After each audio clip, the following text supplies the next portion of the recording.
makiaangayon, kamaabi-abihon, nan makiuligon, waray ka iiliwon, kay pirmi malipayon, mahusay ang pamayon, kamahiyong-hiyong.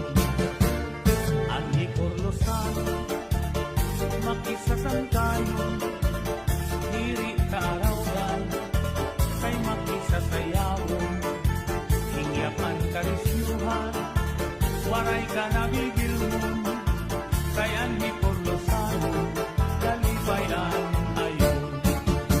Hala sige sang kay sayong